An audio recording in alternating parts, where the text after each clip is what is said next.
Welcome to The Berm Show, a podcast for veterans by veterans.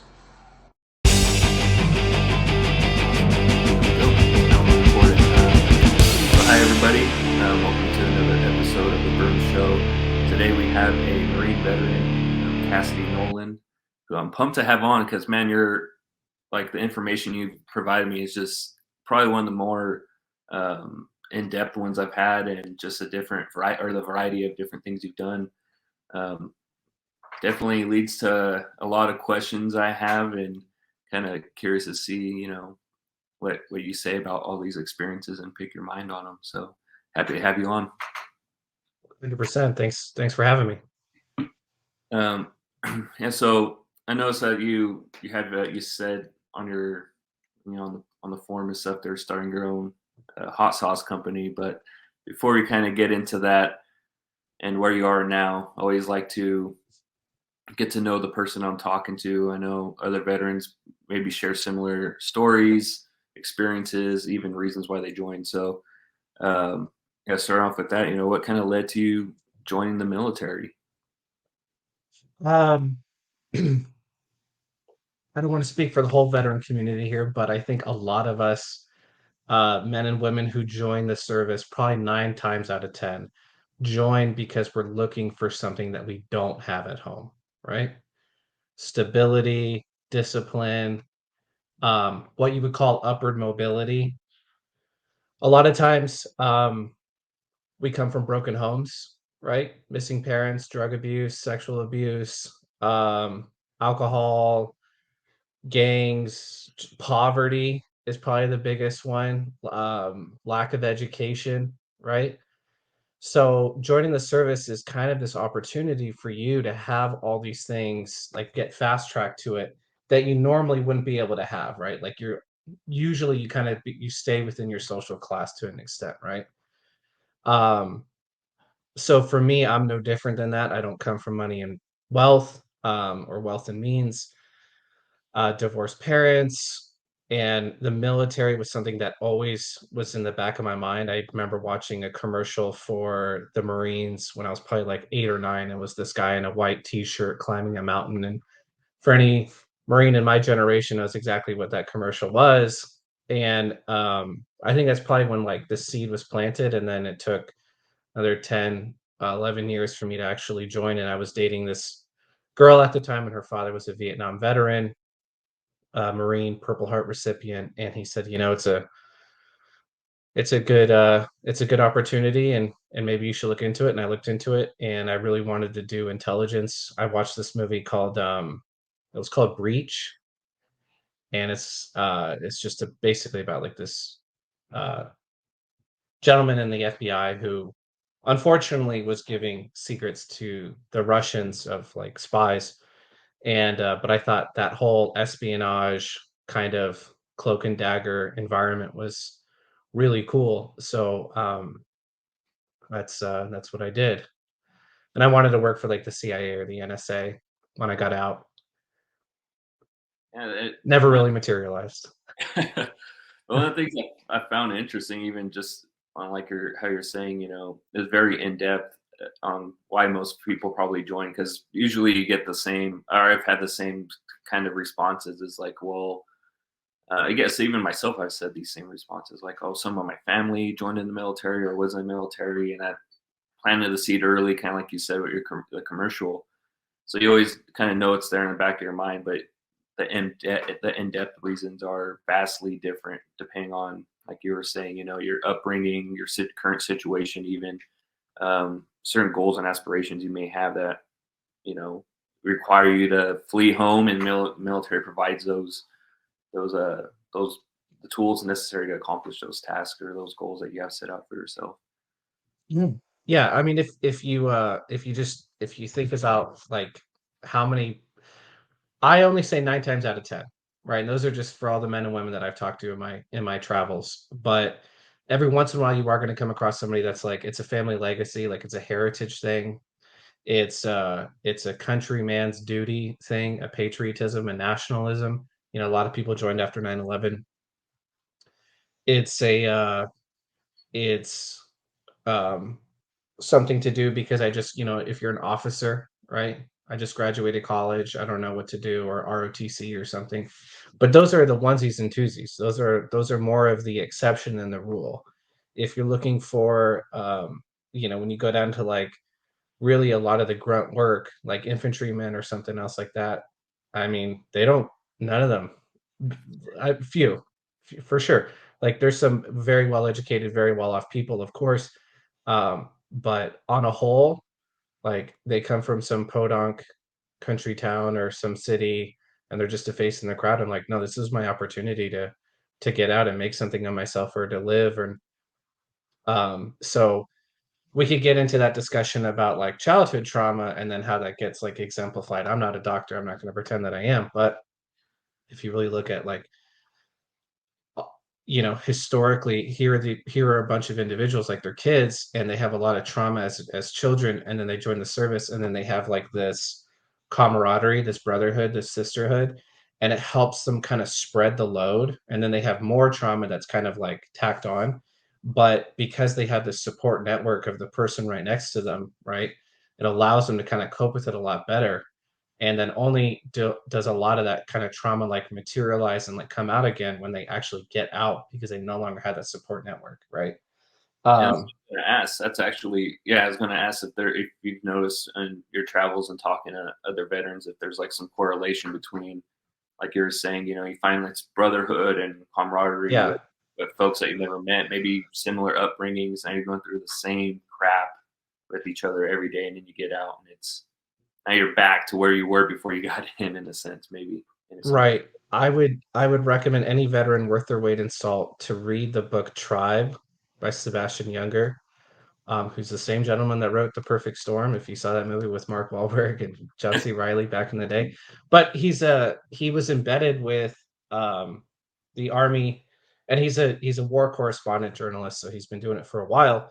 Great, just he's got like a sisterhood, it's a war, it's freedom and tribe, and they all kind of go hand in hand. But he explains that like in his research, his own personal research, that service members that were like combat, I don't know, I assume for the Navy, it's combat action ribbon, correct? That is Yeah, correct? yeah, I believe Right. so. All right. So those that have combat action ribbons, right? Army, Navy, Marines, Air Force, whenever they were exposed to actual combat out in the front, like in the trenches, if you will, their suicide rate is actually lower. Like their mental health issues is actually lower than those that are in the rear, Wow. right? And then it kind of like begs the question of like, well, why is that? It's because they have a better network. Because you were in the shit with me.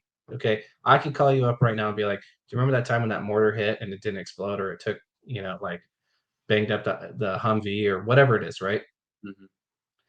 And that those that are in the rear don't have that same sense of community and networking. And I challenge you to look at the suicide rate for veterans during COVID. Do you think it went up or down? Oh man, that's a good question. I would say I want to say up, but I wouldn't be It surprised went if down. it went okay. So what were the numbers or the It like? went down because there was a sense of community. We were all struggling together. In fact, it's no longer 22, it's down to like 17.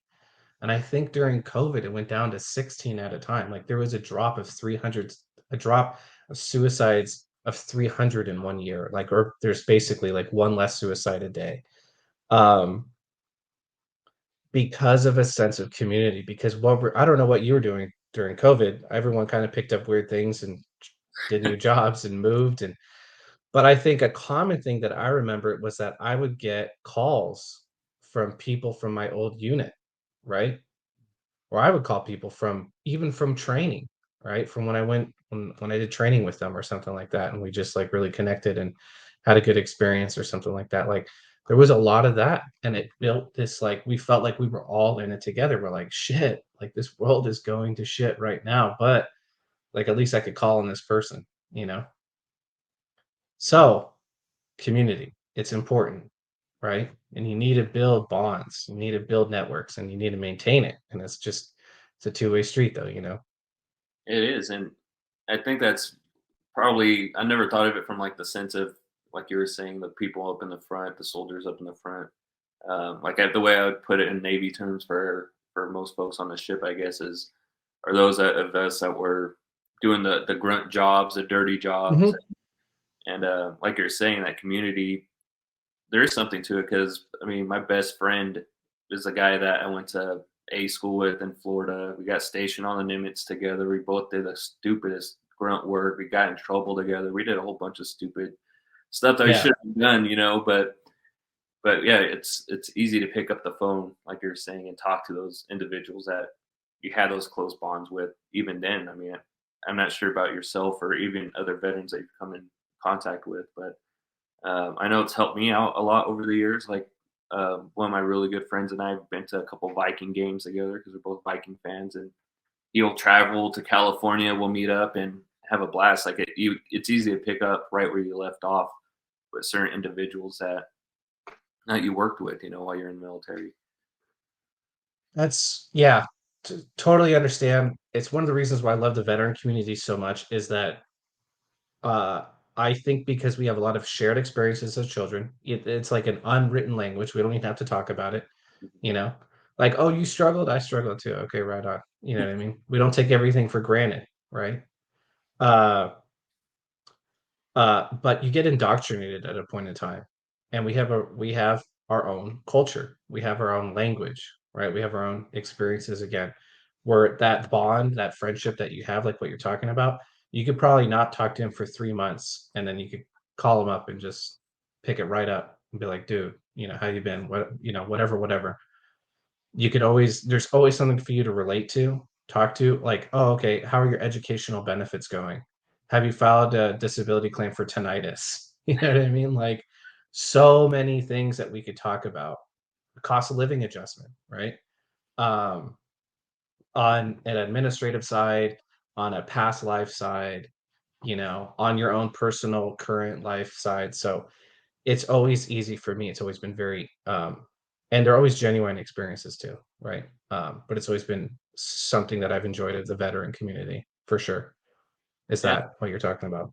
yeah, it is like that to the T though. Like even going to college, and a couple of my buddies were going to college, and we're all talking about, like you said, the benefits. What are you doing? How are you using your benefits? What Hmm. does your school pay or your area, and all this fun stuff, and what classes are you taking? So it kind of that transition from, oh crap, we're getting out of the military, we served together, but now we're going on a totally different journey, different parts of the country, but we can still have those conversations, and like you said, they're genuine. We're not misleading each other, trying to push each other down. We're trying to lift each other up in some sense, which is one of those great things I think with the veteran community. Just having been, in the corporate side of things over the years, and there's a lot of cutthroat mentality amongst people. They'll step on you and step on whoever they can to get moved up, and it's very different when you run into veterans, and even in higher positions. I've seen, they'll figure out ways to, if you show We initiative. we look out, yeah, exactly. I agree. We will look out for our own. Right. Once again, I think it's that like, oh, how the struggle is, and like you've done your time, and um I think a big point though is to never have like always have humility, you know? I've seen a lot of veterans in my time at college, and I went to community college. I was at community college for 3.5 years before I could transfer, and I went to a very good 2-year or 4-year institution, and then I just got done with my graduate school. So I've done the educational route for a while, right? That's about 7 years. Um, Always maintain a sense of humility, right? I think a lot of times you could really wreck yourself if you have a lot of arrogance where you're like, well, I am a veteran. I was overseas and I did this. Like that's dude, that's great among the veteran community, but nobody as a civilian cares or understands. They can't even relate. They have no fucking idea, you know? Exactly. Um, and it may mean something to the community, the veteran community, and maybe they're going to try and help you out. But my advice is always like, you need to like hang up those spurs for a moment and be like, okay, you got out though, and that was your decision, presumably, and you need to change, adapt or die, right? That's Or- yeah, that's probably the best way to put it because I know I was one of those individuals when I started community college. I think I started like the week after I got out of the yeah. Navy. I was like, this is bullshit. Like, I remember just hating everybody. I was like, I hated every single person. I was like, man, you guys haven't gone through anything, and you guys are over here Yeah. crying. You think you're better than everybody else. Not Yep. every veteran does this, obviously, but Most. it's part of that rough transition where people don't get you and you don't get them, and you hold your experiences above theirs, which is, like you said, not the right thing to do. You definitely need to humble yourself. And like you said, nobody really cares what you did. And nobody, even when you talk to other veterans, brings that type of conversation up. Well, when I was in, Yeah. I did this and I did that. It's never really been like that, trying to outbest another veteran even. Yeah, I agree.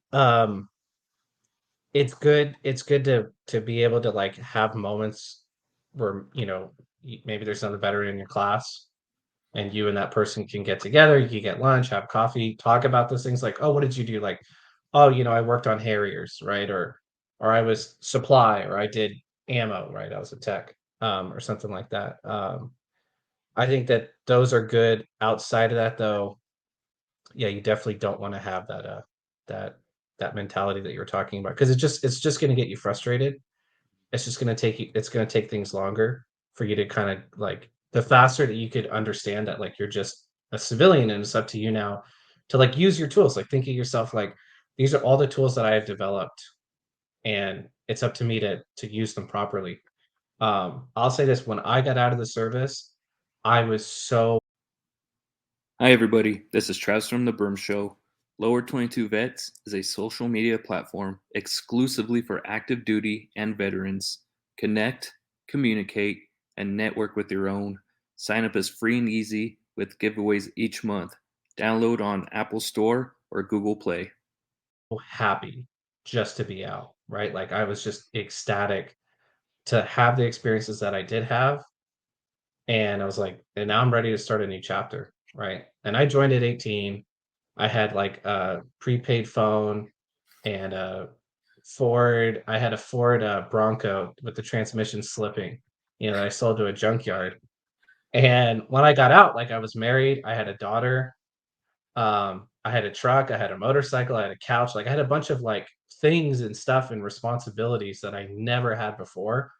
And I was like scared, but I also had a lot of confidence in myself that like I could solve this problem, right? I know I have the tools necessary in me to make the best of this situation. And I'm just happy that I could grow my hair out and I could not shave every day. And I don't always have to wear a belt with my pants. Like, even though I still wear a belt with my pants every day now, it's just that freedom, right? And it's just, I guess at the end of the day, like it's a mindset. Are you still a survivor? Are you a victim? For anyone who's getting out now, think of it as a blessing that there are people that are still want to be in the military so that you don't have to, right? And you have the opportunity to better yourself more now than you did before, where you could go to school for free, for free, right? Because it all costed us, and it's a luxury, for us to go. But you have all of these, you have all these opportunities now that they always promised you when you were joining, and you can now use them, and it's up to you. So that's my And, speech. and I think, well, one of the key things, too, like you were saying, like notice you had all these different responsibilities, but you've also acquired all these different tools mentally, physically while you're in the military. I think a lot of folks, like, I don't know what happens. They get out and they forget that, man, you got all this training, you got all these great experiences. Now you can really apply them to the civilian world. But for some reason, it seems like a lot of veterans get scared, or there's like some type of like moment like, oh crap, I have no clue what I'm doing out here. It's like, man, you've been resilient for however long you've been in, 4 years, 8 years, 20, whatever it is. Like, you've overcome a lot of stuff while you're in the military. It's not the easiest job in the world, but I mean, you should Correct. be able to use those experiences and as a positive thing, I feel like. And if you can think like that, like you're saying, be excited when you get out, be excited to go to school, or if you're not going to school, well, there's VA loans for houses. I think there's some for businesses. There's all these different. There is, yeah, the SBA. It's called the Patriot Express loan. I'm a businessman.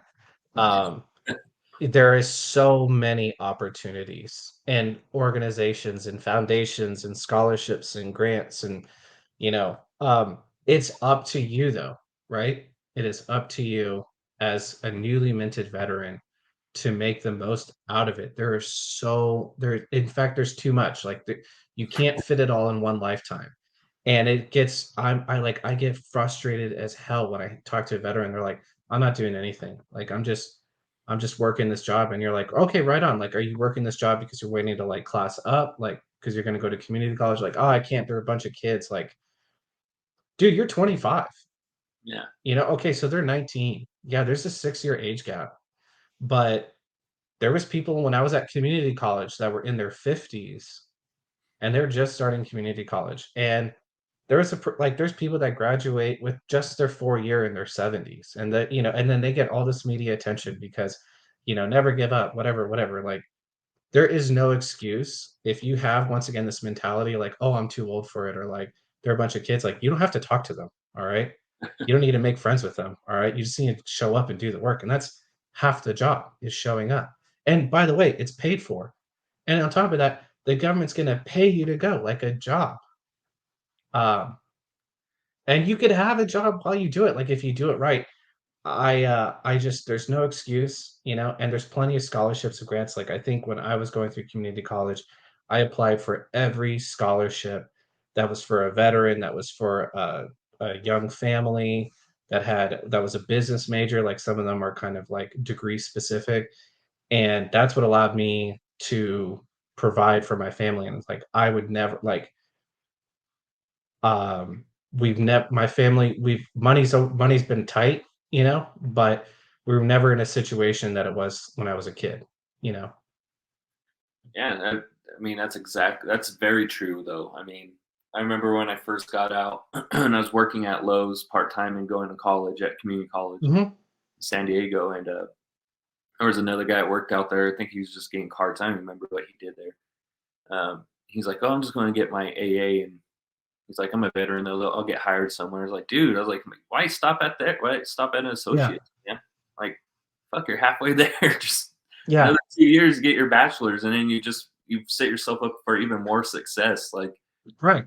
A like higher salary, it commands a higher salary, but you also get a lot of education and more networking in those opportunities. And I just think in those moments, sometimes it isn't our culture, like the veteran culture, not our United States culture, but it isn't pushed enough to do better, you know? And it really should be of like, no, you should actually try and get your 4 year for sure. Like, get your associates, yes, and then transfer, And I got out, that gentleman that I told you that when I joined, right? I was dating his daughter. Well, her and I broke up over the years, obviously.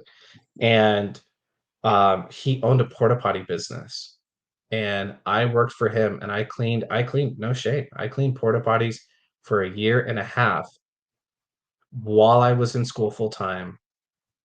I even took a second job as a waiter at a restaurant. I live in Napa. My wife and I are from Napa.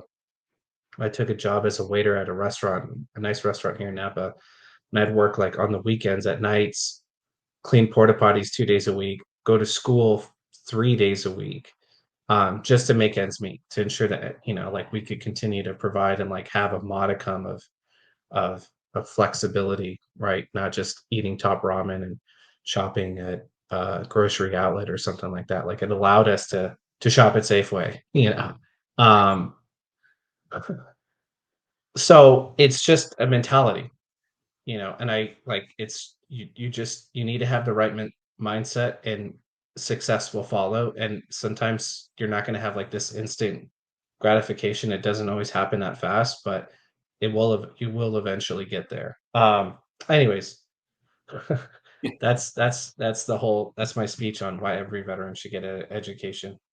no, it's very important. I think you hit it right on the head. I mean, it's there. Why not utilize it in a sense? Mhm. That's I mean, even if you join not for those reasons, it's there. You know, it'd be foolish of you not to utilize it when so many folks, even civilians, would freaking kill to have a free college right now. So, Yeah. you Oh know, yeah. Oh yeah.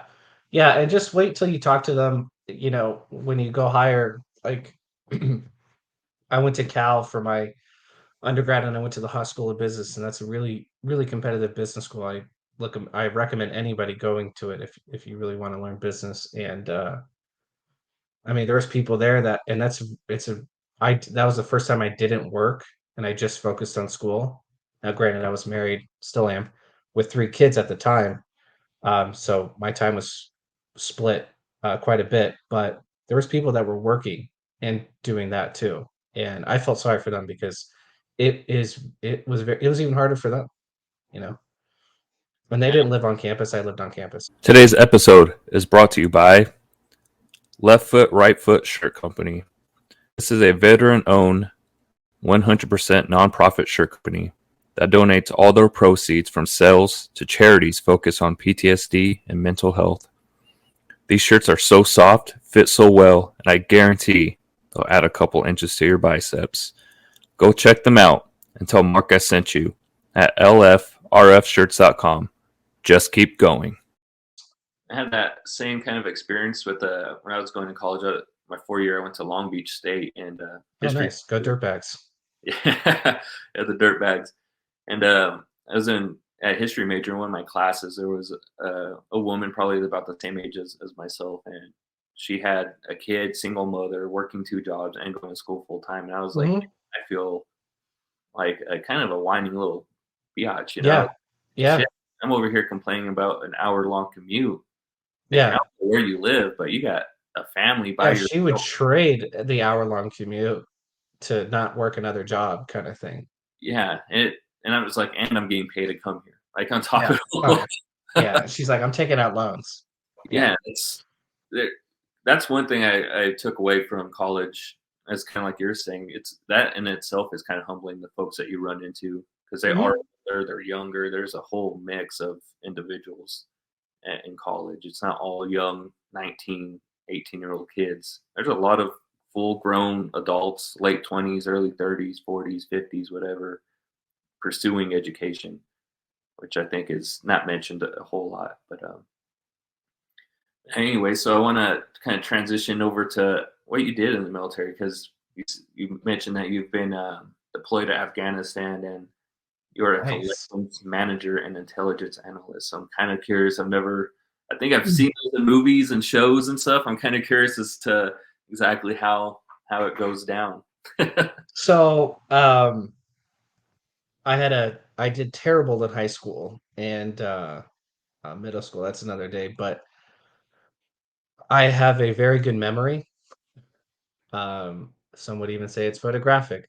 Um, but I'm curious in nature, and that was beneficial for me when I took the ASVAB. I scored very high, and I scored very high on my GT, which is kind of like it's a rough IQ test. I don't know if anyone's ever told you that or anything like that, but pick up your DD 214 and then see what it says for GT, and that's basically what your IQ is at the time that you took it because you can in fact grow it, right?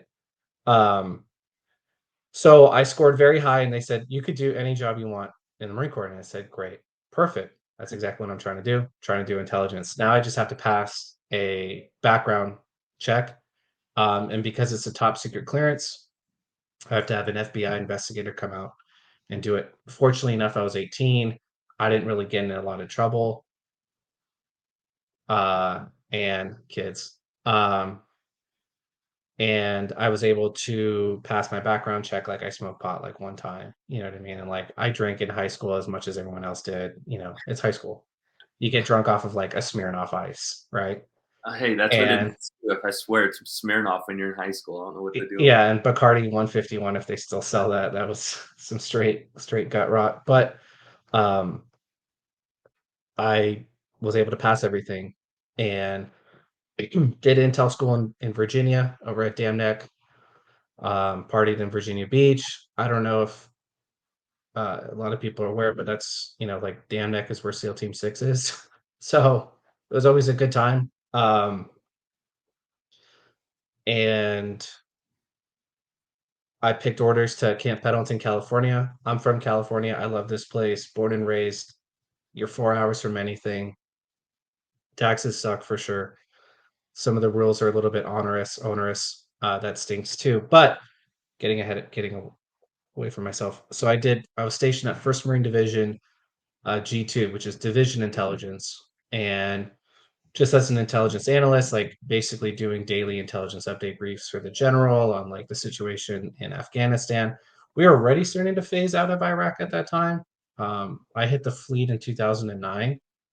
So in boot camp, we thought we were going to Iraq, but when you hit the fleet, it was kind of like everyone was really like eyeing Afghanistan for a big push, which eventually did happen in 2010. And my first deployment, I did collections, which is basically without divulging, you know, top secret kind of stuff. I don't want to have the show be in an interesting predicament with the Navy, but uh, intelligence is amazing because it allows you to learn so much that everything is kind of like behind the scenes. It's like the Wizard of Oz. You could really see things happening or read about things before it even hits the news, you know, or you could understand, you could start like understanding the correlation between this event and then like downstream effects, right? So collections was the opportunity to be like an all source, what they call like an all source fusion center of signals intelligence, which could be like ICOM chatter, like people talking on radios, full motion, what we call like FMV, full motion video, IR, infrared. Those are like a lot of other ISR assets, intelligence, surveillance, and reconnaissance. Those are your predators, your reapers, scan eagles, RQ9 global hawks, piece of shit, by the way. And you have IMINT, which is imagery intelligence. Anyways, it's basically like all of these different forms of gathering information. Is it a video? Is it a picture? Is it some type of special secret sauce imagery? Let's say, is it listening to people? What about human intelligence? Right, us going out talking to individuals, going out on a patrol, holding shuras, right, jirgas. Um, Getting all of that information, funneling it down, and then processing what we call like data, right? Information into actionable intelligence of, okay, there should be an ID maker over here, or an ID maker is coming into the territory. We should expect to see more um, what we call like significant activity or significant events because more fighters are coming in. People are all of a sudden, there's a harvest. Like this is all pretty topical things. I'm not splitting an atom over here, Mhm. but within reason, because this is you know. So I did that on my first deployment, and then when I came back, they said we should actually get you trained professionally. So I was able to go and oh, my dog's in here now. Yeah, go on. I was able to go to MacDill Air Force Base, which is in Tampa, and then I went to CENTCOM, which is Central Command, and I did their actual collections manager training. Pass. I was the youngest ranking. I was the only corporal. Like everyone else was chief warrant officer or commissioned officer, and I was the youngest age too, because I think I was 21 or 22. And yeah, I thought at that point, like, okay, this is a good jumping off point. I could either re-enlist because now I have maybe like a year and a half left on my contract, or I get picked up by the CIA or the NSA or the DIA. I'd always kept my nose clean, and I ended up doing another deployment as collections manager, like an actual accredited collections manager again. And there's a little bit more. It was a little bit more involved because now we're also talking about there's like organic assets, which is you as like a platoon or something, you're able to throw, and it's interesting to see the technology that exists today that didn't exist back then. Back then we were throwing these things called Raven bees, right? And they were these little man drones, just terrible platforms, right? Super loud, and you had to throw them. They're like this pretty big wingspan, and you had to throw it really hard and go full throttle, and that's like organic assets. And then you have theater assets, and those are like your much larger airframes, Predators, Reapers. Sometimes you would have jets that have like sensor modules on them. Um, Other ones that I'm not going to talk about.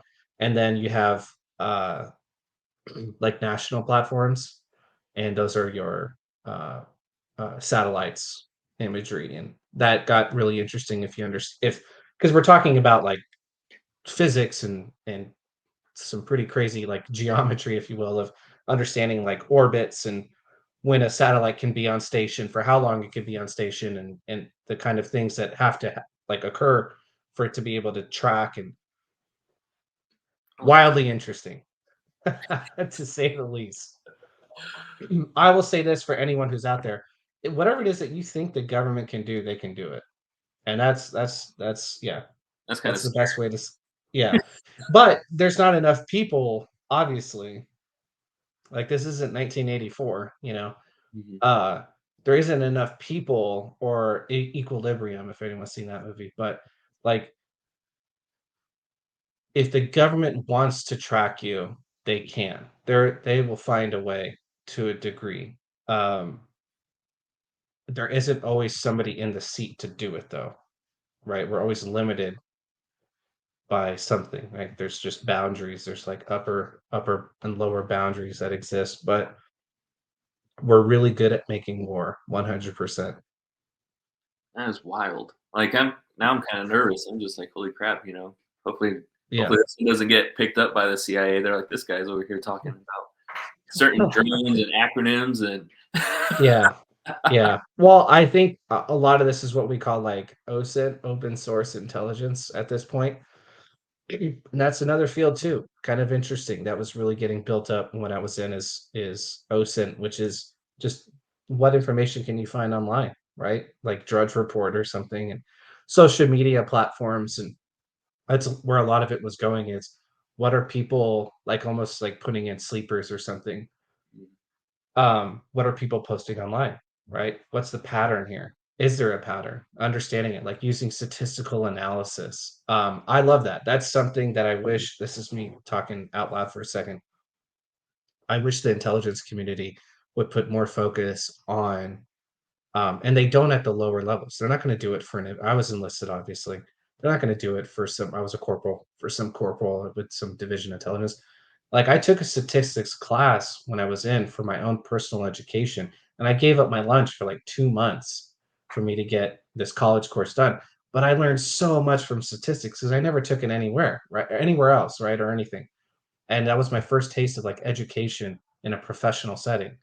And I mean, obviously, everything is snowballed now to the point where I have a graduate degree, but I learned it early on, like, wow, you could actually really use this statistical analysis in this job. And they should teach writing courses. And, you know, there's a lot of people that just say, like, oh, well, you must be smart, so it's good. And if I were to look back at a lot of the work that I did prior, it was probably like, this is dog shit. You know what I mean? Like, this is just packaged dog shit that uses acronyms and buzzwords to get the commanding general's attention. But it's not like I never gave a brief, and the general was like, you know what, Nolan, that's good shit right there. I'm going to send over a guy. We're going to take this dude out right here. That never happened. You know what I mean? Like, oftentimes it was more of a check in the box of commanding general attended intelligence briefing for the week, right? That's freaking wild, though. Is there any Yeah. like point in all of that too? Because you said you're like 21 years old. That Yeah. where you're like, holy crap, I'm like 20 years old, 21 years old, and I'm like talking to generals. I'm putting all this information together and presenting It it was to. pretty at the time, it was pretty intimidating because, as I'm sure, for you, like, if you saw an admiral in a similar position, you're like, "This is a pretty important dude," right? Or ma'am, right? Um, Pretty important person is the best way to say that. And, uh they could, they could promote you right here on the spot, right? And like I was a lance corporal when I hit the fleet, and you don't want to be in a position where you mess it up, and you don't want to give bad information or have them challenge you on something. So you'd always have to like read whatever it is that you're going to present, and then you have to stress test it, and then ask yourself a bunch of questions. What happens if they ask about this? And how did you get this information? And is it reliable? Put yourself in a lot of scenarios of like what ifs, and that would be a good way to like help. It's one of those like you the more you train for war, the less you bleed, um, or the more you train in peacetime, the less you bleed on war, right? So as long as you did a lot of your due diligence prior to the brief, you're always going to be okay. Um, I don't think I ever had that like cathartic experience that you're talking about until I was overseas. And I was probably I was stationed at one time. I was with Third Light Armor Reconnaissance, Third LER or First LER, excuse me, First LER, and we were staying at this castle that was built by Alexander the Great. And for any veteran that's listening that was overseas at that time and maybe spent time over there, it was called Cop Castle, and it was because it was a sandcastle built by Alexander the Great with like archer slits and everything. And the Russians had actually taken it over when during their occupation, and now United States Marines are over here. And I was probably outside like smoking a cigarette and like looking up, and I was like, man, I cannot believe I'm over here in this moment doing this. Like it was just like at some point in time, everyone had that out of body experience where you're like, is this a training exercise? You know what I mean? Like, what is going on? Like, I can't believe that I'm here. And yeah, and if you're in the military, and I don't envy, I really, and I say this with respect, I don't envy anyone in the military right now. Um, it's kind of like a catch 22, but the military is meant to go to war. That's our job. And I think we run into problems when we start telling servicemen and women, you're actually world builders, right? You need to go over here to this combat zone.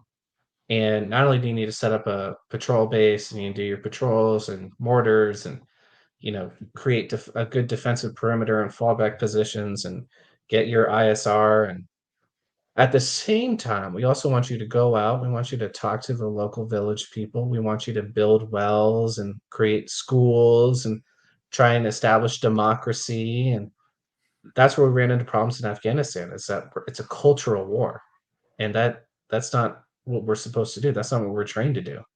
And that's where we run into problems, is nation building. That's not our job. That isn't a Marine's job. That isn't the Army's job. It isn't the Navy's job or the Air Force's job. Our job is to make war. And we're an extension of democracy, right? Mhm. Like we exist because our our personal words are no longer, you know, um like productive. So uh anyone who's in the service now, it must be really difficult, especially if you're a grunt or an infantryman, because your sole purpose is to go overseas and fight and get a combat action ribbon, right? And there's no war for you right now, other than maybe looking at Russia, which I doubt. It'd be probably closer to China, which I also doubt. You know, and That's so what are very you true. doing? You know what I mean? You're spending 4 years of basically just getting hazed, hating your life, getting a haircut, doing the dog and pony show, doing the hurry up and wait, for waiting for something that isn't going to happen. And it just makes that whole 4 years longer. You may say at the end of it, a mentality, all right, well, I just need to grind it out for this time. And then when my um, time is up, I'm going to EAS. I'm going to go to college. I'm going to go open my own business. I'm going to do whatever.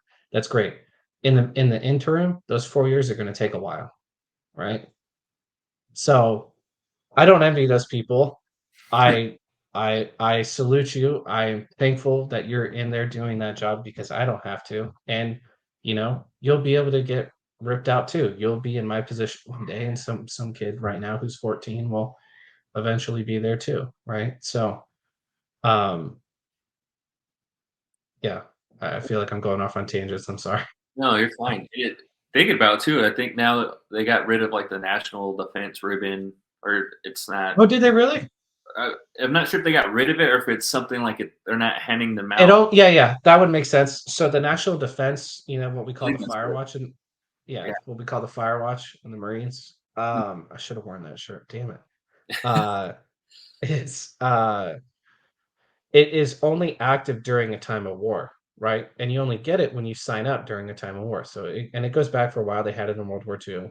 Um, I bet you they still have the global war on terrorism though. I think, yeah, I haven't heard anything about that one from what I recall. It was just, yeah, that saw something, yeah, maybe, I want to say like a month or two ago, maybe a little bit longer. Yeah, national defense Mm. is being put on hold. Not that it's like a super crazy ribbon, but when you're in boot camp and it's like the first one you get, you kind of feel like, It oh was the first one you got. Yeah, yeah. For us, yeah. It was the crap. first one you got, yeah. It's you don't really earn it as much as is given to you. Yeah, And um it's like a morale booster ribbon. it is. It is. And there's a lot of like it's the military's a meritocracy, right? There's a lot of emphasis on being deployed. And I'll say this, I remember when I never felt better or more on top than when I came back from my first deployment and I had, an overseas ribbon and an Afghan campaign medal and um uh that felt like I had finally earned my salt, right? That was the whole point of boot camp. That was the whole point of training on doing workups. And if you don't deploy, then what are you doing? Right. And you would look down on other, even including like fellow ranks. Like if I like people to the left and right of me, if they were corporals and they didn't deploy, like my dude, I have seniority over you. What do you know? Right.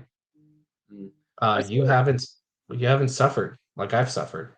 And like that still exists today. And I have friends that I went to college with that were joined at the same time that I did. And he was an infantryman like I was. And for whatever reason, he just every time he tried to get on a deployment to Afghanistan, it never materialized and he never deployed. And it still bothers him to this day. Damn, yeah, that sucks. Because like you were saying, Yeah. that's what you joined for. That's Yeah. your expectation to some degree. It's like, okay, I'm gonna boots on the ground. If you go the Marine Yeah. route, maybe even Air Force, I guess that's their expectation. It's like, hey, I'm signing up to go to war, and that would be kind of a buzzkill, I guess, to not do it. That's like joining the Navy and never being stationed on a ship and being deployed on a ship. Yeah. Like that would I suck. think if Yeah, I think if you're I mean, it depends on what you're doing in the Navy, right? If you're green side or blue side, Mhm. because if you're a corpsman, right, obviously some of them really want to go green side for sure, and some of them are just going to stay at a base all day. Other ones are like, no, I want to go out with the Marines, And I have a great friend. He works at San Francisco. He works at the Zuckerberg Hospital, San Francisco General Hospital now. He's a trauma nurse. But for him, it was like, no, I wanted to go out, and he ended up doing like he was a Marine Raider, so he was a special forces kind of dude and great guy, but um, he never I don't think he did go on a float, but that was his only time he ever went on a ship. Mm. That's how a guy I've had on the podcast before. Now he has his own. He was in the Navy, corpsman, and Danny Mayberry. He has a 1 Mile One Veterans his podcast, and then and he ended up joining the Marines and stuff, and Mhm. going over there and putting boots on the ground.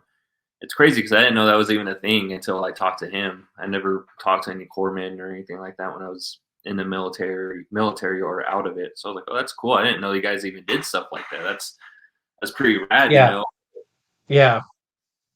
There was there was a unit when I was overseas just to show how much it means in the community to get deployed, and if you're an infantry, right, if you're a grunt, to get your combat action ribbon. Um, they lied and said that they were in a TIC, a troops in combat, right?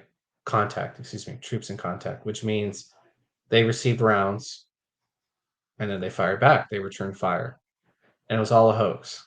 Oh, But they did it so that they could get written up for combat action ribbon because they couldn't go back home and say they were deployed and they never got in combat. wow. So Right? folks take it really personal then. That go. Yeah. Yeah. It's like a badge of honor, like a Yes. prestige in a sense. Man, see, I didn't know Precisely. that. That is, like you're saying. I guess I would like weigh heavy on your mind if you never Mhm. got to experience that stuff and you're, a grunt. If you should really read, and I assume you've seen the movie, but it's our generation's Full Metal Jacket, right? Because Full Metal Jacket was really like Stanley Kubrick, and that came out in what, the 80s, right? Or 70s. I can't remember. It might have been late 70s. But read Jarhead by Anthony Swafford, who's a Sacramento native, right? California. And he was a grunt deployed in the first Gulf War, trained as a sniper, right? Stay, surveillance and target acquisition, which still technically exists today. And never fired his rifle, Oh damn. but had to go through all of this training, all of this buildup. And it just, to me, whenever people ask about like, what's a good book or a movie I should watch or what's your favorite, Jarhead, because it encapsulates the entire deployment. It's a microcosm of our deployment, really, for most of us. You have to understand that like 10% of the military actually even deploys to a combat zone. 10%. Military is huge. There's a massive amount of people in the military. Not everyone deploys to a combat zone. A lot of people will go to Korea and call it a day, right? 10% actually get deployed to a combat zone. And of that 10%, 10% of that, or even 1%, will actually even like be in combat, right? I am not a holder of a combat action ribbon. I never return fire. I raised my rifle twice. One of it was to a dog in a burn pit, right? And the like the base order was if there's dogs like stray dogs around the camp, you can shoot them. And I couldn't do it. Right? Just couldn't do it. The dog was just doing dog stuff, trying to survive in Afghanistan, like all of us, right? Um, and then the other time was like we were on a convoy and there was this what we thought was a spotter, so everyone raised their rifles. A spotter, somebody's looking looking at you to like call for fire, right? Okay. For like mortars or something like that. But and we got mortared and we got rocketed, but the reality is that their technology is so primitive. They're just like basically making a lean-to and then firing a rocket off of it like a little sled, you know? Oh wow. And yeah, it's actually kind of comical to me. Because they're like geometry, what's that? Uh but that's just the way that they fight the war, and it's like you have to respect your enemy and you have to understand that like their job, their goal is not, if they could they kill us all for sure if they could, but they know that they really can't, like realistically they can't. I know that I can't go toe to toe with these people, so I'm gonna put a bomb in the ground. Maybe I could kill them that way, maybe I can maim them that way. Like I can't destroy your whole vehicle, but I could blow a tire up, right? I know that I'm not going to be able to kill all of you, but I can make you put your heads down and build anxiety, right? I know this rocket isn't going to go directly into your base, but I'm going to fire it and I'm going to set off the alarms, right? Get everyone scared, right? That's a counterinsurgency. Like that's the way that they make war. They know that. They know that they can't. So they would do things like that.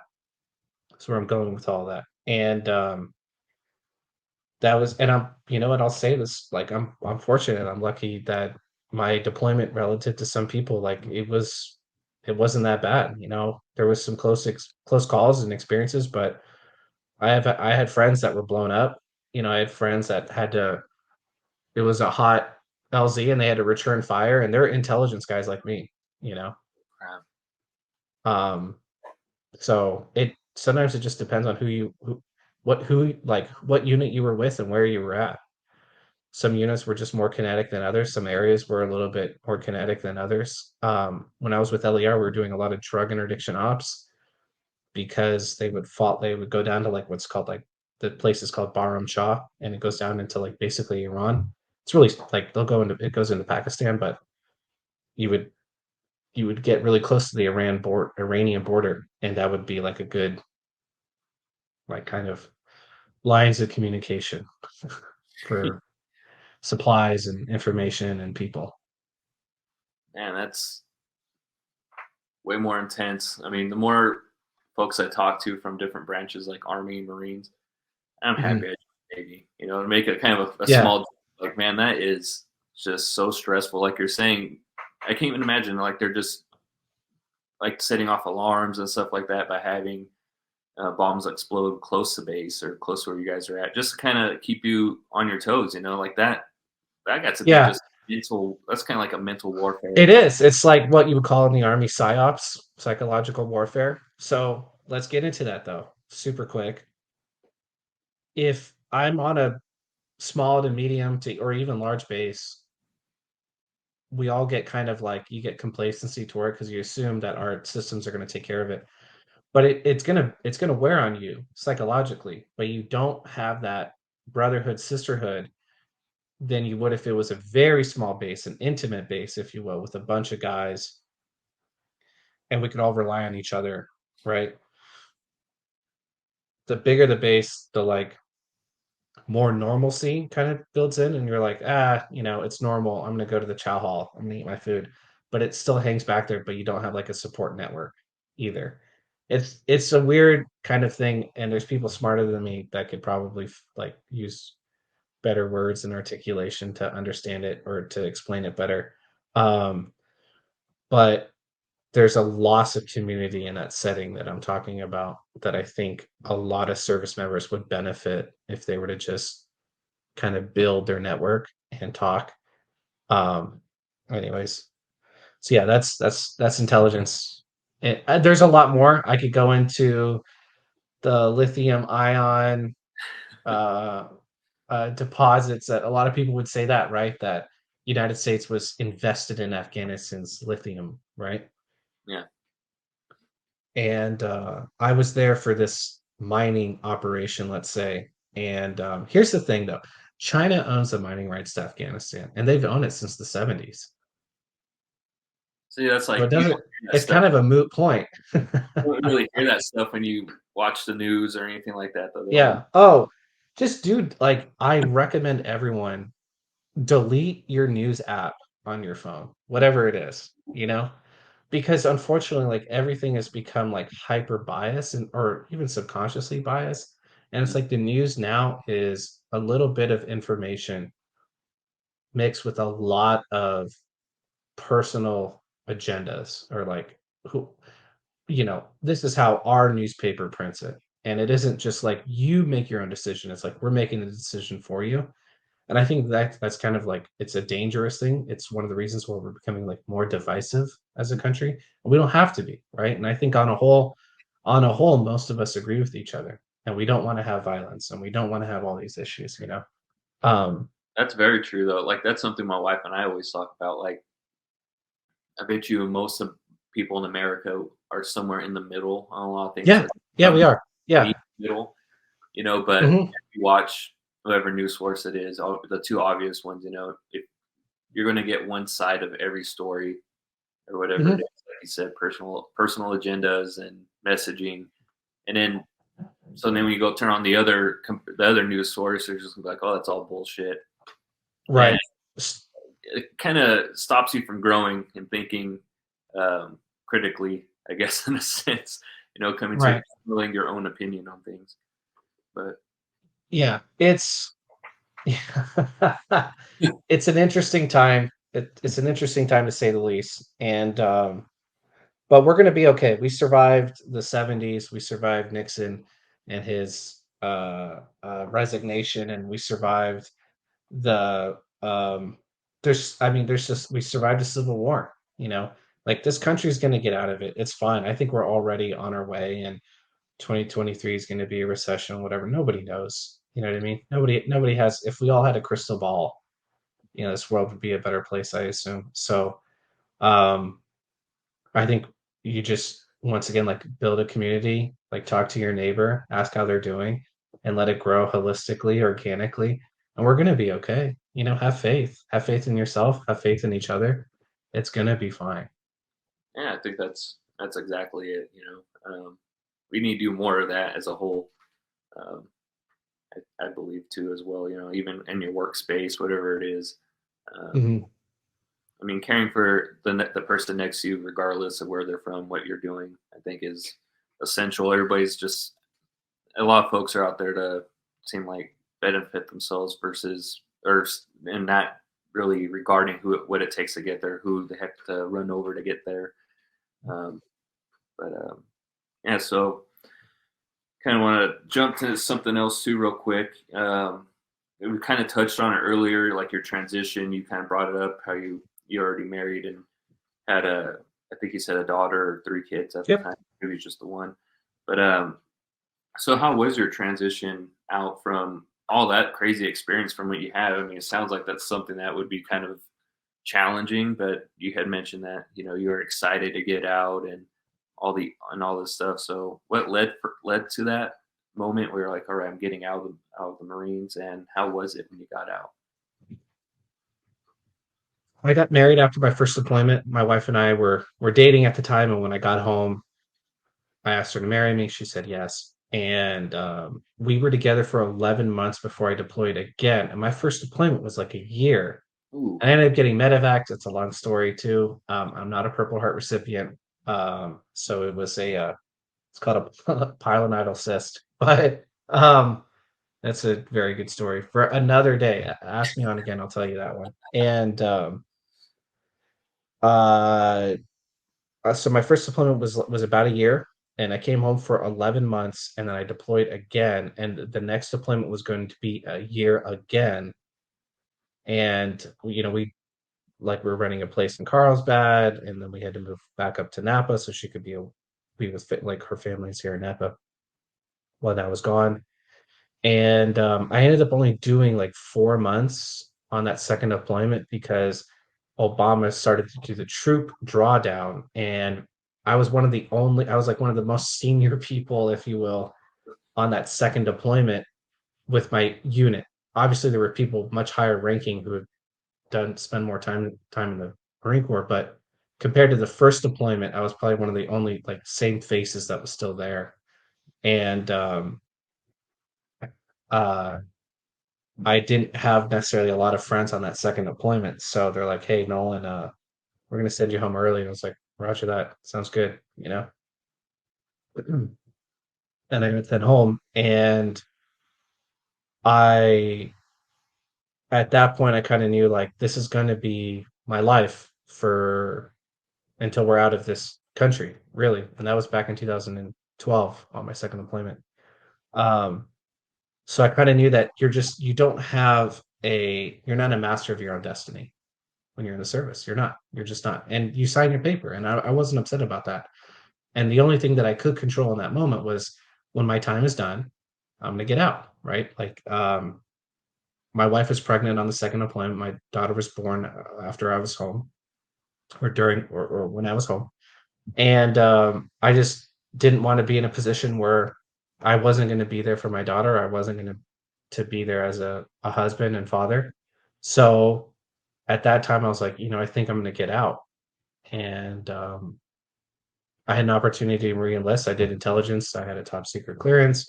The re-enlistment bonus was like $90,000, I want to say.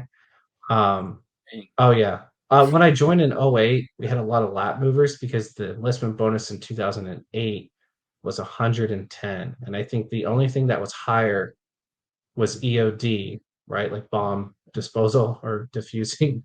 And I think theirs was 112. There was only like a 2 grand difference. Damn. So Yeah, that's intelligence was it was a lot of people slept on it, but obviously you can see where things are at now. It's kind of front and center where there's a lot of cyber warfare. There's a lot of people behind the scenes. Um, so I knew I wanted to get out. I'm, It was really more of a family thing of like, I don't think that I'm a master of my own destiny when I'm in. I love intelligence. I enjoy the Marine Corps. Um, I would rather get out and test my hand out in the civilian world doing something else. So it was a little bit rough. It was hard to find a place. We had a dog too, and that was hard to find a place because a lot of places didn't accept dogs. And until we found like this granny unit out in the countryside in Napa, and it was a small house. It was maybe like 650 square feet. And like if you were to plug in the vacuum cleaner in the living room, you could vacuum the entire house without unplugging it, you know. And I don't know if you've experienced that before, but it was small. Oh yeah. But we had a great time. Yeah, when I first got out, we had a studio apartment, so I can kind of. Yeah, you know what I'm talking about. Yeah. Yeah, it sucks. Yeah. But we made the most out of it, and I'm fortunate enough to say that, like, you know, my wife and I really we enjoy each other's company, probably to a fault. And we would just like, okay, well, let's, and it had a big backyard because it was out in the country. So like, all right, well, then let's have a garden, like to save money. Like if we have our own vegetables, we don't have to spend so much money. Napa's expensive, right? All right, let's have a garden. All right. Um, let's make a chicken coop, right? Let's barbecue. We could barbecue a lot of food. We could make our own bread. Let's make our own bread, right? And well, I don't want to buy this. Can you make it? Like, yeah, I can make it. And then I got into construction because I wanted to learn how to build. And like, I took wood shop in high school, but my second daughter was born. I needed to make more money, and I always wanted to learn how to use like how to build a house. So then I got into construction, right? And I did that, and I ended up getting laid off because construction is a boom and bust business. Like sometimes it's doing really good, sometimes it's doing really bad. And I was a laborer and a project engineer because I was the best with computers. So this like the owner of the company wanted me to do a lot of like data entry and build Excel tables. And then when I wasn't doing that, he's like, "Hey, can you help at the construction site?" And I'd be a laborer. I was like, "Sure." So I would do that too. Like, you know, learn how to like cut wood correctly, like understanding what crowns are, bends are, right? Understanding how to like things, it's there's an art, you know what I mean? And it's like it is whatever it is that you put into it. I wanted to learn about construction. So I learned. But if you say you're gonna hate it and it sucks and that you're better than it, guess what? You're gonna have a rough go, right? I did that. I Once I got laid off, I worked for the community college. It's like a work study program until I got a job with a title and escrow company here in town. Johnny Carpuck is the owner, great man. He is a army officer, like a West Point graduate, great man, and gave me a big break. And I worked for him as like a executive assistant, and I was just kind of a problem solver. And I was still going to community college. And until I got accepted into Cal, and I went to Cal, and I didn't work, and then once I graduated from Cal, like the whole time, and my family is growing, right? So I had one daughter, and then my wife and I had our second daughter, and then my wife and I had our son, right when I got accepted into Cal. So there was three kids, my wife and I, a dog and a cat, and then we moved to Berkeley. And then I did that for 2 years, had too much fun. Great veteran community, like great network, like Navy SEALs, Army Rangers, fellow Marines, Marine reconnaissance, a lot of like go-getters, high achievers, high functioning addicts, you know, um, like alcoholics. Um, and then I was an accountant for the Clorox company in Pleasanton. In fact, the Clorox company's headquarters is actually based in Oakland, is actually in Oakland, California. They've been there since like 1908, 1918. Um, Hated that job, still hate that job. I'll never be an accountant again. It's probably the worst job I've ever had. Uh, it is. It is for sure. I don't wish that job on anyone. And anyone who is an accountant, all the power to you. I'm glad you're doing it and I don't have to, you know. Those things somebody Um, can do it, I guess. yeah, exactly. Exactly. So bought a house in 2020 during COVID. House burnt down in the 2020 fire, right? The Oh, Napa County LNU fire. So lived in a hotel for a while. My fourth daughter, that's right. My fourth daughter was born during finals senior year at Cal, and that was pretty stressful. And then, yeah, then was bought the house, and then we've been renting, and we're actually just closing on a house now. So it took a while, but a lot of ups and downs. There's a lot of stories in between there. But was it difficult? Yeah, of course. Like I cleaned porta potties. I worked as a waiter. I went to school full time just so my wife could stay home with our child. And that was a big thing. My life probably could have been like financially a little bit easier if my wife worked, but it was a decision her and I both made for me to be the sole income provider. We have a shared banking account. I don't care. Like her and I have good trust and communication. Um, that's a really big thing in order to make things work is communication.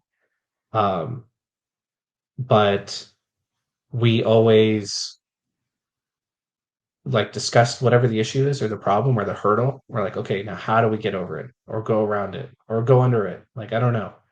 But we're here. We need to get there. Here's this thing that's in our path. Let's figure out a way. And we would just strategize and be like, okay, is it, we need to take out a personal loan. Like I've had to do those. Do we need to sell a car? I've done that, like whatever it is, you have to just say at the end of it, like, I have the power to change this myself. And sometimes it means you have to call in a friend, phone a friend, whatever it is. But mentality, if you say you're going to lose then you're right, you already lost. It's a mind game. Talk to any professional fighter and they'll say the same thing. Like sometimes they know that they lost before they stepped in the ring. Oh yeah. And you hear stories like that, yeah, definitely on fighters, like, oh, I didn't put enough training in, kind of wing it, and then the fight day comes and it's like, oh shit. And it's like that in life, like you're saying, sounds like even though it was super tough for you, luckily you had that foundation with your wife and your family. So you had some motivation as well as your wife having motivation. And that, I think that's essential, is even for folks that don't have that foundation, is to reach out, like you've been talking about, have that community, build a tribe. Is what I've actually heard that from a number of folks that I've talked to. Build a tribe, whether it's even your parents, brothers, sisters, some close friends, veterans. Like have something to help you out. Someone there to keep you grounded, keep you leveled. I know that's what for myself. I was pretty lucky having met my wife before I got out. She was going to college, San Diego, and then when I got out, been together ever since then. And if I didn't That's have fantastic.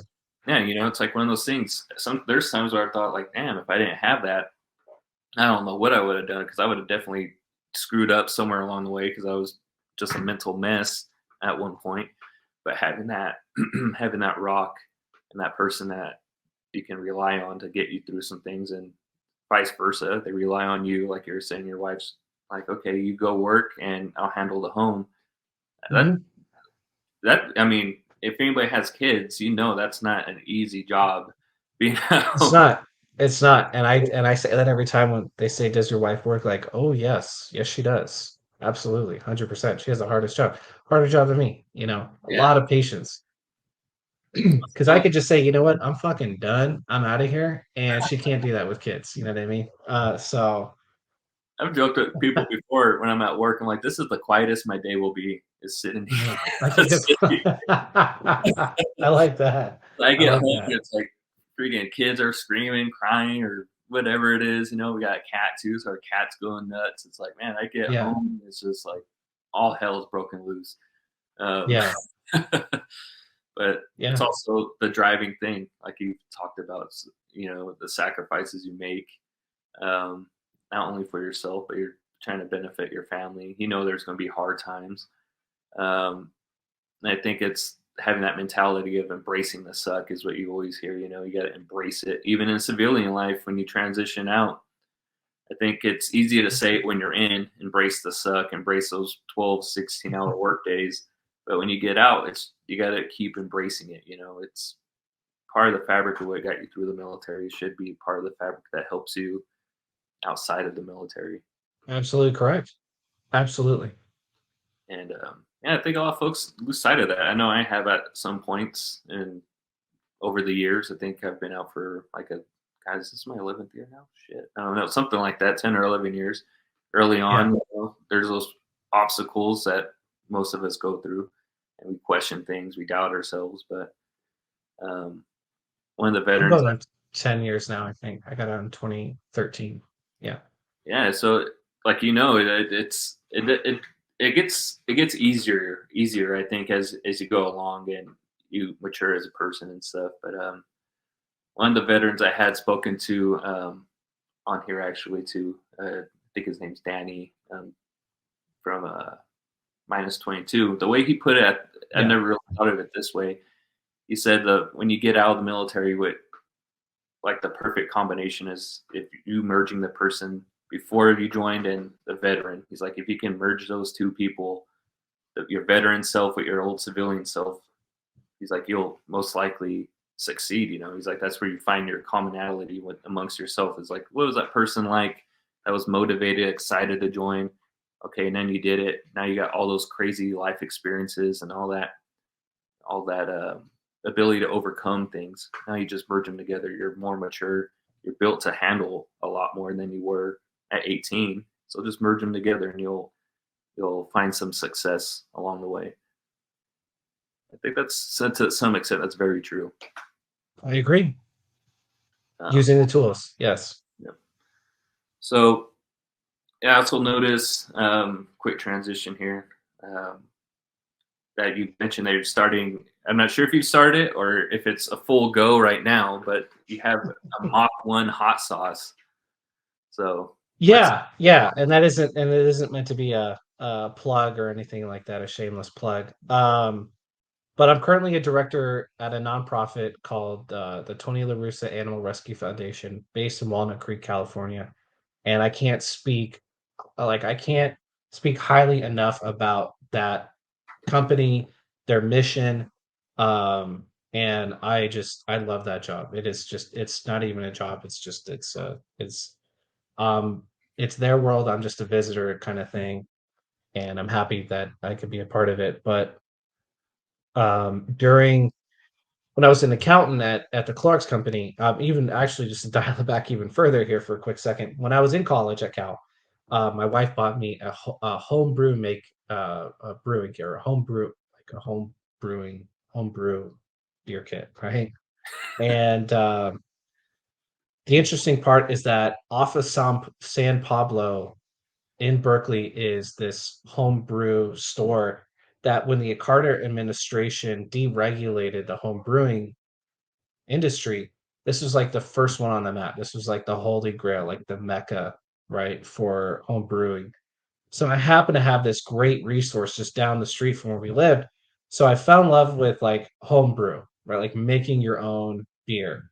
And I would make it with a bunch of other vets. Like, we all put money into a better system, and then we started making more beer, and then we started making beer and handing it out to fellow classmates, right? And that's where I had like this affinity towards making something, because anyone who's ever made beer or made sourdough bread or made bread in general is that it's a lactobacillus fermentation process. There's like a natural yeast that's activated, and obviously in like sourdough and beer, you insert the yeast, but the fermentation process is kind of this like really interesting, fun experience.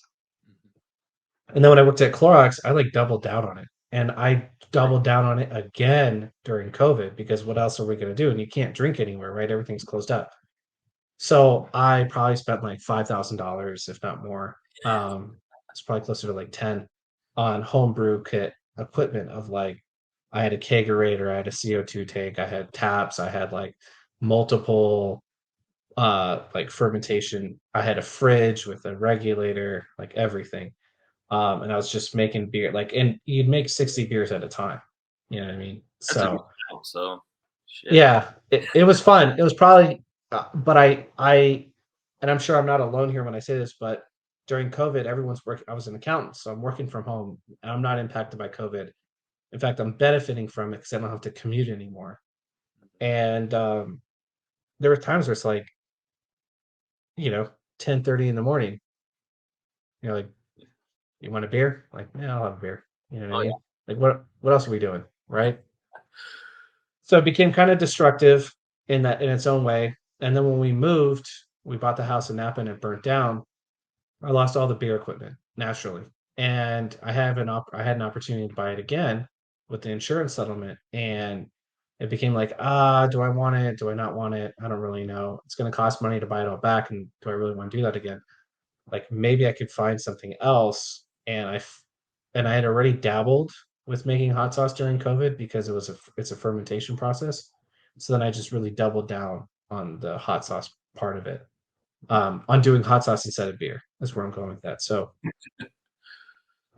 when I was an accountant, I did make my own hot sauce. Like it was a fermentation, like I was fermenting beer and I was fermenting peppers as well. But the peppers was very much like back burner stuff. I was like, oh, we'll see how it turns out. Um, the beer, on the other hand, was like, this is what I'm really invested in. But I just enjoyed fermentation. And then once the house burned down, we were renting a house, and it was just this house that we're in right now. Uh, it became, you know, this hot sauce is actually this is this fulfills that creativity that I need, right? I need to like have something to entertain me outside of everything else. And the fermentation process itself became sort of too much of like it would take too long. In order to really tease out a lot of flavors in hot sauce, you have to ferment it for like at least a year, right? Um, so then it became, okay, can I make a good hot sauce without having to wait 6 months to a year on a fermentation process? What do I know about the culinary industry that I could do here? Now, my father's a chef. I always grew up in the kitchen. I worked a lot of jobs in the kitchen. I've been a maitre d', I've been a line cook, I've been a bartender, I've been a bar back, a busser, you name it. You know what I mean? Like the best job to me is a janitor because people just leave you alone. Um, honestly, um, or a busser. But uh, so I wanted to create a hot sauce in using a different method. And what it was is I'm gonna smoke everything. I'm gonna smoke the peppers, I'm gonna smoke the garlic, I'm gonna smoke the onions, I'm gonna smoke the carrots, the tomatoes, whatever it is, because we have three different brands or three different lines. Um, and that was the signature of it, is that it's a smoky hot sauce that also, because of the cooking process, it's what's called caramelization. I'm not splitting an atom when I say that, but an onion is a great example because onions can be really sweet naturally on their own if you caramelize the sugars that exist within the onion. You don't have to add sugar, right? Um, some hot sauces do have added sugar, which does make them taste better. I'm not going to say they taste bad, but that's not the direction that I'm trying to go. Like if you've had sriracha, it's fucking just dumped with brown sugar, right? Um, so can I make a hot sauce that is naturally sweet, has a smokiness to it, and that has the right amount of heat and a tremendous amount of flavor in the process, right? Mhm. So that's what we did. And then we wanted to call it Mach 1. This is my wife and I. We wanted to call it Mach 1 because it is a great unit of measurement for the speed of sound, which is 750 miles per hour. And the whole like homage is that being able for and America was the first ones to go Mach 1. We wanted it to be an homage to human ingenuity and engineering. And that's really what the big focus is like finding new Machiavellian ways of creating a product or doing something. And that's what we did, right? We created the Mach 1 hot sauce, and then we have Mach 2, which is a little bit hotter and it's yellow, which is a homage to the F-22 Raptor, which is the only Air Force, or which is the only air platform that the United States has that goes Mach 2 at this time, like fighter jets, right? Like the F-35 Lightning doesn't go, or Joint Task Fighter, right?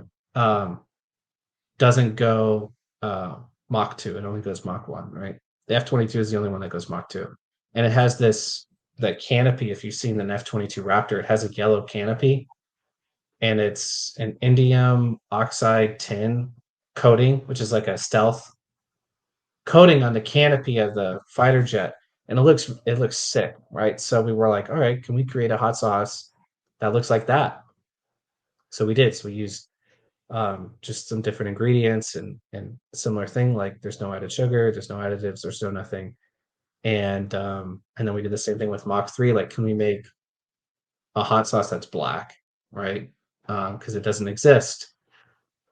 And we wanted to make it after the SR-71 Blackbird, right, which was the aircraft that went Mach 3, and it would take pictures of Soviet missile sites during the Cold War. And the concept was that it would fly so high and so fast that it could outrun any SAM, right, surface to air missile.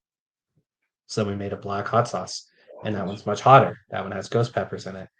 But we always wanted to make a hot sauce that never sacrificed flavor for heat, right? So because it's kind of it's a little bit more of an art than a science sometimes on like finding the right balance. So we wanted something that had the right amount of flavor, had the right amount of heat, depending on who you were. That was kind of like a good, uh, uh, something to play around with like style and color and the texture of it. And so that's what we did. We created Mach 1 hot sauce. That's badass. So that's Yeah. kind of cool. Like, yeah, the whole journey to getting to that point is quite fascinating. Yeah. Because like you said, 2020 was one of those years where yeah, a lot of people had downtime to do things. Like I know I did. That's kind of what I've tossed around this podcast idea even then. And then yeah, recently started it up last year. I was like, no, what, screw it, I'm just gonna do it. I've been at home all this time, might as well make something happen. Take a chance. Right. Yeah, that's just wild though. I mean, I've brewed beer with veterans before when I was in community college, but nothing to that extent too. And I don't know, the part I miss about it is the smell when you're brewing. Yeah. Uh, Yes. it smells I like it. good. It Yeah, it smells. does. Yeah. I actually, that was probably my favorite part is opening the hops. Yeah. You know what I mean? Like, because it always come in like a vacuum sealed bag or something like that, right? Mhm. And I always loved, that was probably my favorite part is you'd rip it and just, you know what I mean? And it's just, there was something about it. And depending on the types of hops, like I'm a sucker for a hazy IPA, or a juicy. So those are like your Citras, your Mosaics, your Amarillos, like super tropical, super juicy, grapefruit kind of smelling hops. And I love the science that's involved in that, like the entire, uh, what is it? It's not full botany, that's blood. I guess I think it's just botany. A botanist. Anyone that really got into like the chemistry of how these uh uh um I mean they're vines technically, but just this entire plant and how different, just seeding it differently, and it is fascinating that you can tease out different flavors. I mean, you see the same thing in the wine industry, Mhm. and I'm in the wine capital of the United States, but to me, it's so played out over here. I love something different. Once again, I'm always looking for like, for me personally, I'm always looking for something new and different, and somebody trying. It's better to Herman Melville, right? It's better to fail in originality than to succeed in imitation, right? Damn, So I like that. That's yeah, he wrote Moby Dick. yeah, that's good. Wow, I haven't heard that before. Shoot, to be honest, I don't think I've read Moby Dick, which is horrible. That's But okay. Just remember that quote. that's something that will stick with me. I'm a sucker for like quotes and just things like that in general. Like I always, my grandpa told me one when I was a kid, and it's one of those things that's always been in the back of my mind with everything in life. It's plan your work and work your plan. And I've just, Mm. man, he told me I was like maybe 8 or 9 years old, and for some reason that Yeah, thing, and you're like, I'm gonna hold on to that one. yeah, I rode that thing all the way into my 30s. Yeah. But 100%, man. what was that? Sorry. I said 100%. Oh yeah, yeah. It's I don't know. I love stuff like that because I don't know, keeps you. I just like it keeps your mind racing and thinking outside the box in a sense, you know. But yeah, so I know we've been on for quite some time, but again, thank you so much for coming on, Yeah, sharing man. your story, um, you know, everything you've gone through and where you are now. Very from what I'm taking away from you is it's your conversation, your story has been very different than most folks I've spoken to. It's very optimistic and encouraging, and I mean at that folks haven't been encouraging, but the optimism seems to hinder a lot of veterans. I think at some point in their veteran life, you know, post service, where they get down on themselves, optimism starts to go away. They feel kind of caged in what they're in and thinking that there's nowhere to go, nowhere to succeed, and that's where you get those Yeah, horror stories. I have been there myself. I was there as an accountant at the Clark's company where I was getting paid $75,000 a year, right, to be an accountant, and I had to live in a commuter town, which was terrible. I worked at a place that was 13 miles away as a crow flies, and it would take me over an hour because traffic was so bad. Oh, it was just disgusting. And I lived in a town that I didn't want to live in, but I had to because it was all that I could afford. And I felt trapped. I mean, we had to take out a personal loan because um I had to pay for new appliances because the house we moved into didn't have any appliances, so I had to pay for new appliances. I had to pay the first 2 months of rent plus a pet deposit, and then I had to pay rent at our previous place, right? Because when we were leaving, and I was only getting the VA benefits when I was in college, so that only gets you so far. And I didn't start work for like 2 months after I graduated. So there was this big lull where I didn't have any money coming in, and there wasn't really much that I could do. So we just had to eat it. And so I had to take out a personal loan to pay for everything. And it takes a while for you to get your first paycheck, depending on when you come in, right? You know what I'm talking about, where it takes like an extra 2 weeks or something, or an extra week. And I never really like financially recovered because I was always, and then I had to buy another car because we only had one car, and I was up to my eyeballs in debt. I mean, I was probably like $50,000 in credit card debt, and we were renting a house in a place I didn't want to live. I was doing a job I didn't want to do. I wasn't doing good at it. I was doing the best that I could, but you could tell like my work was just not up to the standard of everyone else because I wasn't good at being an accountant. That's not why I was originally hired. That's the job that they gave me. That's a story for another day. Um, I have felt that. I went on Craigslist and I was trying to market myself as a person to help you with a resume, you know, or like help you with a job interview because I went to business school and I went to a really good business school. And I've done a lot of interviews. Like I was trying to find ways to make money in the best way that I could. And I was talking to people trying to find other jobs, but no other job would pay me close to what I was getting paid, right? Because it's a specialized profession. I'm sorry, my kids are making a tremendous amount of noise right now. I don't know if it's coming through. No, I can't. Um, That's crazy. okay, great. It's usually the opposite for me. I mean, um,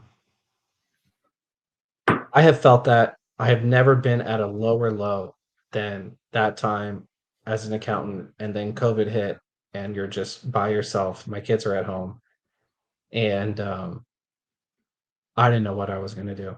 I mean, and I'm a pretty optimistic person. I'm sure, like you said, like you gathered that. And at that moment, I felt there was a good time where I was like, I think like I'm defeated at this moment, you know, and drinking at 10:30 in the morning, mhm. never a good sign. And like that was probably a habitual thing. Trying to work out, not seeing like work out for a week, and you're like, I'm not seeing the results I want. Fuck it. You know what I mean? Like, um, the only thing that saved me was just trying to have a plan and then act like you said, you know, fail to plan to fail, right? Work your plan, plan your work, work your plan. Um, in the end, like what happened is something that I couldn't account for, and that was getting the child tax credit because I had 4 kids. We got a pretty sizable amount, and then I used that to apply towards the closing costs for buying a house. And the house that we were buying was like the cheapest house in Napa, on the outskirts. That's why it burnt, because it was out in the countryside, like in a fire prone area. Go figure. Um, Sometimes you just have to like it's what is success other than when opportunity meets preparation, right? So I was preparing myself for a moment to attack, if you will.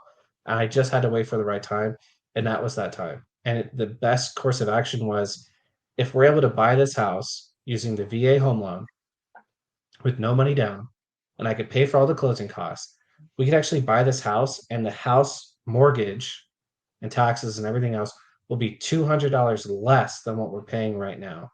Well, that's a good deal. And I'm working from home, so I don't need to worry about commuting.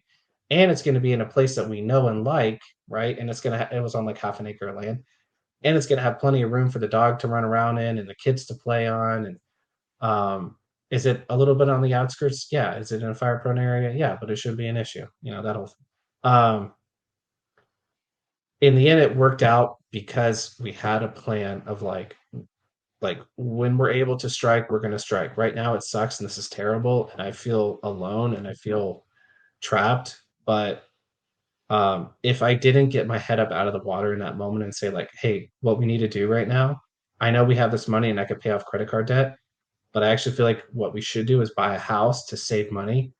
That was the best course of action. And in 3 years we could be out of debt if we just penny pinch and you know pool our resources and wait for the tax return, and we'll be able to get out of debt in like 3 years. That was the original plan. But um, you have to maintain. Read any prisoner of war book, right? Read like the ones that make it are the ones that maintain their mentality, a positive mentality, hope, right? Yeah. I mean, it's hard to do, like you're alluding to. I mean, So hard. Yeah. COVID, I was doing the same thing. I was working from home. Like, man, I was cracking a freaking beer. Yeah, 10 o'clock, Yeah. 30. Yeah. I'd go to a store and buy some more. Sometimes, like, damn, Hmm. this is become a freaking problem. Putting on X amount of weight super quickly, and just feeling like shit. Like Yeah. it's a real thing, and I kind of have made me laugh when you said you work out for a week and you're like, oh, I'm not getting any results. I mean, I did that like 4 or 5 times during 2020, the COVID year. Go in the garage, lift a little bit. It's like, man, I'm not saying no results. Screw this, but Yeah. it is really hard to get yourself out of that rut. Hmm. That's the hardest part. It's easy to fall into it, which is crazy. It's easy to fall into it and hard as hell to like look at To get yourself out of it. and be like, all right, we gotta get the hell out of this mindset that we're in and Yeah. start tackling life here. Like we got shit that we have to handle. And The first thing is probably like from Alcoholics Anonymous though, is like the first step is admitting. Like as long as you're able to see that and identify that problem, like what you're discussing, is you're already on the right trajectory at that point, because you're like, fuck, there's an issue. I have a problem. I'm in a bad place. This is not right. Like I shouldn't. And whatever that like metric is for you, is it I look like shit? I feel like shit. I'm hurting people around me, you know? Any like whatever your metric is, as long as you're able to come to that realization and say like this is a problem, then you're already taking the right step forward, because then from there you're like, okay, like you've identified the problem. Step one. Step two, how to get out of it. Step three, where do I want to go? Right. Um, I'm sure if I were to talk to you a year and a half ago, you probably wouldn't have no idea that we'd be having this discussion. But you're happier today that you are, right? exactly. Sometimes you don't know where things are going to go. You can't plan for everything. Like I at the time when I was feeling alone and darkness and just bad thoughts, I had no idea that I was going to get a child tax credit. And when I did get the child tax credit, I'm glad that the first thought was like, we could actually save money by buying a house, right? Excuse me.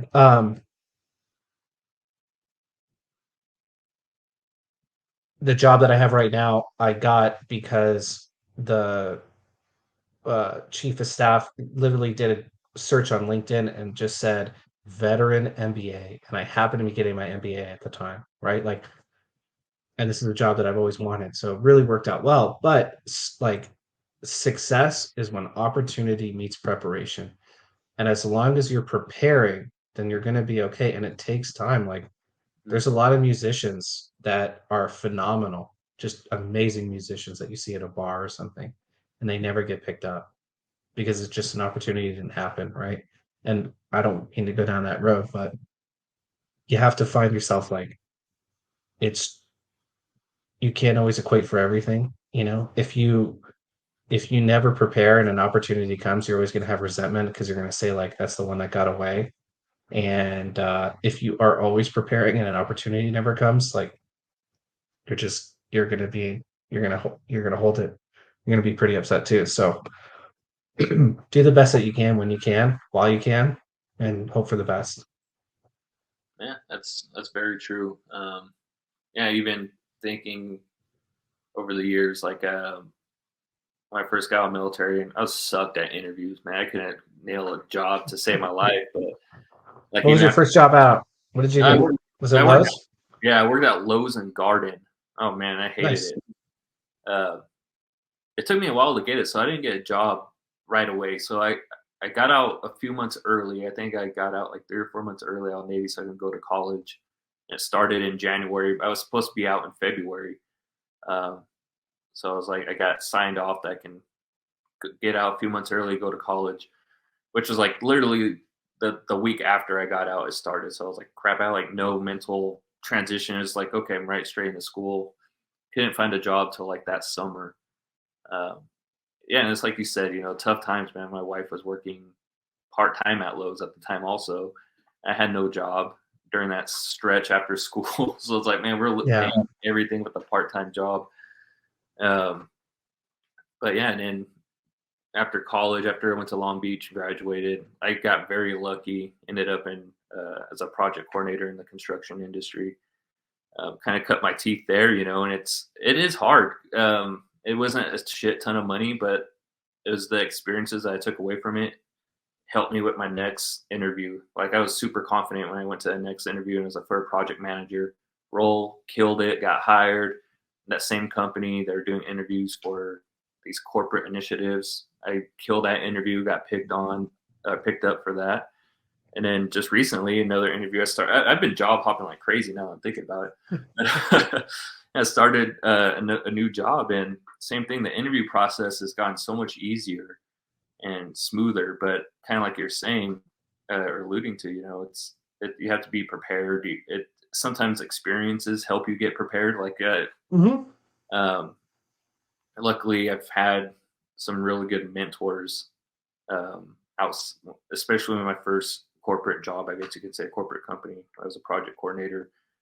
The individual there really took me under his wing and showed me the ropes of how to communicate with people, building relationships, which is essential. It's very key in the corporate world is building relationships, and you would think it's easy to do having been in the military because that's a lot of what you do, but it's actually quite intimidating for some reason, or I found it to be intimidating.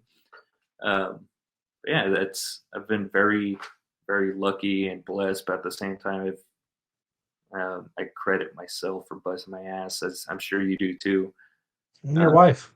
yeah, and fucking a man. If I always tell her, like, I don't know where the hell I'd be if your ass wasn't here, man, because Yeah. I was winging this shit hardcore. Yeah. uh, yeah, she's the one It's an that, adjustment period. It yeah, is an adjustment period. yeah, it really is. So that's why I love hearing veterans like yourself, staying optimistic, goal oriented, even when those tough times come, being able to pull yourself out of those tough times. Because not even just veterans, I think a lot of people in general go through those moments where you have a job or whatever the case is. You're like, God, I hate this. This is so shitty. Not Yeah. motivated to wake up. Like you said, it took you an hour to drive 13 miles. That's freaking insane. Can't even. That's California. Yeah. That's a lot of time to think, though, too. I think that's a lot of time to live in your head. Yeah. Yeah, that's exactly, and it usually was just replaying the day and you're like, I can't believe I'm doing this, you know. And at the time it was like, this is the most money I've ever made, right? And you feel like you're in a good place, you feel like you're making the right decisions. The interesting the the irony is that that job, although I hated it, but with such a well-known company doing a job that is obviously universal, it's accounting, opened up so many more doors and possibilities that I took a job at a law firm as their accountant. It was not a good fit. I was let go. It was probably a mutual really thing. But then I worked at a really, really good winery called Domaine Chandon here in Napa, which is owned by LVMH, which is Louis Vuitton, Moet Hennessy. That's what you call a house of brands. They have a lot of different brands instead of a branded house, which is Clorox. Anyways, Clorox actually is also a house of brands too. They own like Kingsford Charcoal and like Hidden Valley Ranch and Burt's Bees. Oh yeah, yeah. It's all like what are called CPGs, consumer packaged goods. I could bore you all day with business. I really could. But the irony is that although I hated that job and I didn't enjoy my time living where I lived and doing the commute and everything else like that, it opened doors because not only was I not impacted by COVID, um, it allowed me to get a lot of job experience in that industry, and then it allowed me to work in the finance industry again, and then a lot of the skills that I learned in the process, predominantly like Excel, Microsoft Excel, Mm. Microsoft Outlook, which is just email, Microsoft Teams, like chatting, really like the corporate white collar kind of aspects of working in that industry has been beneficial, and I use it today in my current profession. So um, I could have done more if I had a better attitude, but I was just so deep down in my own place that I just refused to get out of it. And even then, I was still able to gain something for it. So I do like I could recognize that my mentality and everything else wasn't the best getting away from it. But uh, yeah, look, it's okay to say that it sucks, and it's okay to say that this isn't right and that you deserve better and whatever it may be. But identify that there's an issue, and the sooner that you can accept it, the faster you can get out of it. And then you just have to prepare yourself and say like, okay, when do I plan on doing this? You know, when am I going to make a move? How am I going to make a move? Like, what am I waiting for? And um, as long as you have all that stuff set up, you're going to be okay. It's going to work out. And shit, you know, call me. You know, find me. I'll give you some advice. You know what I mean? Like, I'll help you out whatever way I can. I'm fortunate enough. I had a great partner, and I had really good friends too. That would occasionally come out and see me or talk to me, and I think that's a really critical part. Yeah, that's probably one of the most critical parts for sure. I mean, like my best friend, he got out. I think this is hitting to his second year, but when he first got out, I told him all the time, like, man, if you ever just need to talk to somebody, I've lived this life out here Mm-hmm. a lot longer. You know, if it's you run into obstacles or whatever, and just need somebody to talk to, like shit, just give me a call, text me, whatever it is, you know, and because that's how it should be. You know, I didn't have. I was like the first one out of our group of friends to get out, so I didn't really have like the friendship that I had with the guys that were veterans. You know, they were still in doing their thing. So it's like, man, you know, I'm always here to help. Even folks that I've talked to on throughout this process on the podcast, same thing. You know, like, hey, I'll check in on you guys if like one guy hadn't posted anything in a while on Instagram. I was like, hey man, are you okay? Like I haven't seen anything. He's Right. like, yeah, you know, I'm just traveling. I was like, oh, cool. Like man, um, but yeah, stuff like that. It's like we're all here to help each other, veterans or not veterans. That's how it should be, I believe. You know, and a sense of community, like we've talked a lot about. It's very important to have. So, uh, all right, Cassidy, I'll let you get going to your family. I gotta do the same here. My cat's been scratching at the door. You know how that goes. Yes, sir. Yes, sir, I do. So, yeah, thank you again so much for coming on. I really appreciate your time and everything like that, and hope your hot sauce takes off. So, Yeah, yeah, yeah. I appreciate that. yeah, if anyone listening has any questions, there is a website, but it was for a school project, so it's kind of a hit or a miss. You're better off finding me on LinkedIn, and we actually have a co-packager in San Diego that's developing the product, so it will be available for sure. Hell yeah, I'm gonna do this. 100%. I'll send you the bottle. All right, appreciate it. All right, thank you, Travis. Probably have a good day. You too. Bye. Bye.